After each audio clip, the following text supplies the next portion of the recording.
अगर आपने ये वाली क्लास देख ली ना तो मैं यकीनन कह सकती हूँ कि आप अपना अच्छा मेकअप खुद कर पाओगे। जो प्रोफेशनल क्लासेस होती है ना, मैं उनके टिप्स आपके साथ शेयर करूंगी एज अ बिगिनर, आप सीख सकें ताकि बहुत अच्छा वाला मेकअप। अस्सलाम वालेकुम जी, आई होप आप सब बिल्कुल ठीक ठाक होंगे। तो इतने ज़्यादा मैसेजेस आते हैं कि आप ही स्टेप बाय स्टेप मेकअप बता दें, मेकअप कैसे करना है बता दें, समझा दें, सिखा दें।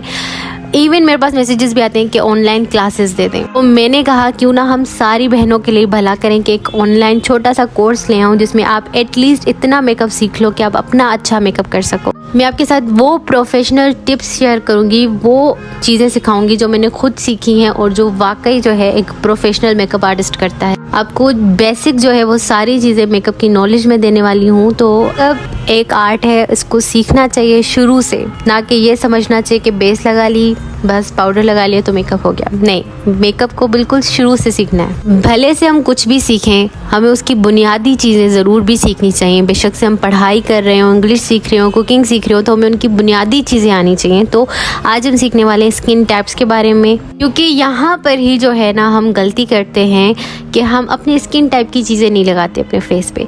हम कोई और चीज़ें लगाते हैं, तभी कहते हैं हमारा मेकअप काला हो गया, मेकअप फट गया, मेकअप खरेकी हो गया, पेची हो गया। ये सारे मसले जो आते हैं ना यहीं से शुरू होते हैं और यहीं पर ही हम जो है ना इग्नोर करते हैं। हो सकता है आपने स्किन टाइप सुना और आप वीडियो छोड़ दो, लेकिन नहीं, ये एक ऐसी प्रोफेशनल क्लास है जो कि आपने लाजमी जो है ना पूरी मुकम्मल देखनी। अगर आपको ये वाली नॉलेज हो गई ना तो आप इजीली मेकअप कर पाओगे, एटलीस्ट अपना तो सही। तो अभी आप ये भी सवाल करोगे कि दीदी आप ही स्किन टाइप को कैसे जाने, स्किन टाइप हमारी कैसी है, कैसे पता चलेगा। तो देखें, सबसे पहले आपने करना क्या है कि सुबह को जब आप उठते हो तो आपके फेस का जो टेक्सचर होता है ना, वो ही आपकी स्किन टाइप बता सकता है कि आपकी स्किन टाइप क्या है। तो आपने सिंपली क्या करना है अपनी स्किन टाइप को जानने के लिए कि सुबह जब आप उठोगे बिना किसी फेस वॉश की, आपने बिल्कुल फेस वॉश वगैरह नहीं करना है, सही है। आपने क्या करना है, आपने जो है ना टिश्यू पेपर ले लेना है, ठीक है। टिश्यू पेपर लिया आपने और अपने फेस पर टैप किया, ठीक है।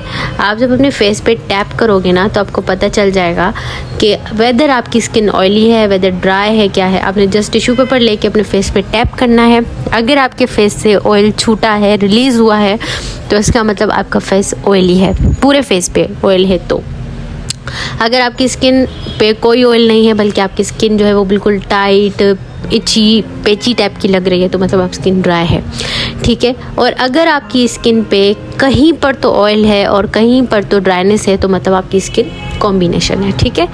और अगर आपकी स्किन पे कहीं पर भी ना ऑयल है ना ड्राइनेस है, बिल्कुल नॉर्मल है, ना तो उस पर कोई ऑयल है ना ही कोई उस पर ड्राइनेस है, तो वो नॉर्मल स्किन टाइप है, ठीक है। ऑयली स्किन वालों की क्या निशानी है कि उनके फेस पर ऑयल भी होता है और दूसरा उनके ओपन पोर्स का काफ़ी इशू रहता है फेस पे से। ये ओपन पोर्स बहुत ज़्यादा उनके होते हैं और जिससे हर वक्त जो है वो ऑयल रिलीज़ हो रहा होता है, ठीक है। उसके बाद कॉम्बिनेशन स्किन जो होती है ना, वो ड्राई स्किन और ऑयली स्किन का बच्चा होती है। ये इन दोनों में से निकला। दरअसल होता कुछ इस तरह से कि आपकी स्किन जो है ना वो सीज़न पे भी चल रही होती है कि कभी ड्राई, कभी ऑयली, कभी ऑयली, कभी ड्राई, कभी पूरा फेस जो है वो ड्राई है लेकिन टी जोन जो एरिया है, टी, वो हमारा ऑयली है। कभी टी जोन ड्राई है, ज़्यादातर टी जोन ऑयली होता है, बाकी ड्राई होता है। अब टी जोन क्या होता है वो मैं आपको समझा देती हूँ कि टी जोन जो है ना हमारे फेस में इस तरह से, ये जो है ना फोरहेड से लेके नोज से लेके चिन तक जो है एरिया हमारा टी जोन होता है। मैंने साथ ये पिक्चर आपको दिखाई ताकि आपको समझ में आ जाए कि टी जोन क्या होता है, क्योंकि बहुत सारे लोग बोलते हैं ना टी जोन, तो बहुत सारी लड़कियों को समझ नहीं आता कि टी जोन होता क्या है। जो टी बना हुआ है ना, ये ज़्यादातर कॉम्बिनेशन स्किन वाली गर्ल्स का जो है ना ऑयली होता है, ठीक है। और बाकी जो रेस्ट ऑफ फेस है वो सारा ड्राई होता है, सही है। उसके बाद सेंसिटिव स्किन की बारी है। तो सेंसिटिव स्किन जो है ना कोई भी चीज़ उनको सूट नहीं करती। मिसाल के तौर पे अब मैं ये करायलोन ट्यूबमेंट से लगा रही हूँ, अगर मैं कोशिश करूँगी किसी और बेस पे शिफ्ट करने के लिए, तो मैं जैसे ही अप्लाई करूँगी मुझे या तो पिंपल निकल आएंगे, रैशेज़ हो जाएंगे, रेडनेस हो जाएगी। तो सेंसिटिव स्किन को आप इस तरह से पहचान सकते हो कि उनको कोई चीज़ सूट नहीं करती, बहुत ही कम चीज़ें सूट करती हैं। उसके बाद नॉर्मल स्किन की बारी मैंने आपको बता दिया कि इनकी स्किन ना तो ड्राई होती है ना ऑयली होती है, बिल्कुल नॉर्मल चल रही होती है और कोई भी चीज़ जो है फेस पे इनको सूट कर जाती है। ये आराम से जो है ना कोई भी चीज़ लगा सकते हैं। इनकी स्किन बड़ी अच्छी होती है और ये बहुत ही रेयर स्किन होती है, क्योंकि ऐसी कोई स्किन होती ही नहीं है। ज़्यादातर बेबी स्किन ही हो सकती है कि जिसमें ना ड्राइनेस हो ना ऑयलीनेस हो, तो इस तरह से, ठीक है ना। तो ये जी हमारे स्किन टाइप्स थे। ये वो चीज़ है जो हम लोग करते ही नहीं हैं, जो कि बहुत ज़रूरी है। यहीं पर ही हम लोग ना मार खाते हैं कि हमारा मेकअप यहीं से ख़राब होना स्टार्ट होता है। और हम क्या समझते हैं कि हमारा बेस ख़राब है, हमारा पाउडर ख़राब है, हमारा प्राइमर ख़राब है, ये चीज़ हम समझते हैं। ये जो चीज़ें ना हम नहीं करते, ये मेकअप में नहीं आता लेकिन मेकअप की प्रिपरेशन में आता है। बहनों, यही वो चीज़ें हैं जो सैलून्स में की जाती हैं, तो उनका मेकअप इतना फ्लॉलेस लॉन्ग लास्टिंग रहता है। हम क्या करते हैं, बस डायरेक्टली प्राइमर लगा दिया, डायरेक्टली फाउंडेशन अप्लाई कर दिया, तो बेस जो है वो हमारी खतरनाक ही लग रही होती है। तो ये जो सी है ना, इसका मतलब है क्लिनजिंग। अब बहुत सारी लड़कियां बोलेंगी बहन हम इतना सामान कहाँ से लाएं, हम क्या करें, हम बिगिनर हैं, हमारे पास इतना नहीं है।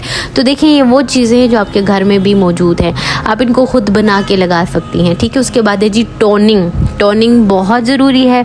ये जो हमारे पोर्स होते हैं ना फेस पे, इनको श्रिंक करने के लिए टोनर बहुत ज़्यादा ज़रूरी होता है। उसके बाद जी मॉइस्चराइजिंग की बारी है, जो कि हम बिल्कुल नहीं करते, समझते हैं ये सीज़न में होता है, गर्मियों में तो नहीं करना होता, सर्दियों में करना होता है।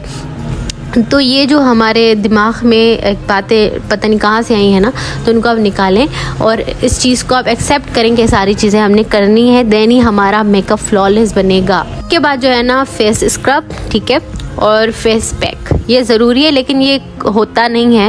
मिसाल के तौर पे आप किसी ब्राइड का मेकअप कर रहे हो तो फ़ौरन आप नहीं लगा सकते उसको, लेकिन एक रात पहले आप ये प्रिपरेशन करो कि फेस पैक भी लगा लो, स्क्रब भी कर लो, ठीक है ना। तो ये बहुत ज़रूरी है क्योंकि आपकी स्किन को ये नीट करता है और आपके मेकअप के लिए फेस को रेडी करता है। जो क्लिनजिंग है ना, क्लिनजिंग आप कोई वाइप्स ले लो, ठीक है, वाइप्स बहुत ही ऑन द स्पॉट इमरजेंसी में यही चीज़ करें कि आपका क्लाइंट है, आपका कस्टमर आया तो आपने सिंपली उसके फेस पे वाइप्स लगा देने। वाइप्स मिलते हैं रिवाज यूके के, ग्लैमरस फेस के, गार्नियर के, बेबी वाइप्स ले लें, न्यूट्रीजेना के मिलते हैं, आपके पास जो भी है वो आप ले लें वाइप्स, ठीक है, और फेस क्लीन कर लें। उसके बाद टोनर है, टोनर आप मिस रोज़ का बाय कर सकते हो, रिवाज यूके वालों के मिलते हैं, पॉन्ड्स के बाय कर लो। सबसे बड़ी बात जो है ना, टोनर आप रोज़ वाटर यूज़ कर लो, ठीक है। उसके बाद मॉइस्चराइजिंग की बारी है। मॉइस्चराइजिंग हम स्किन के अकॉर्डिंग करेंगे, तो वो मैं आपको आगे चल के बताती हूँ कि आपने कौन सी चीज़ कौन सी स्किन पे करनी है और कौन सी नहीं करनी।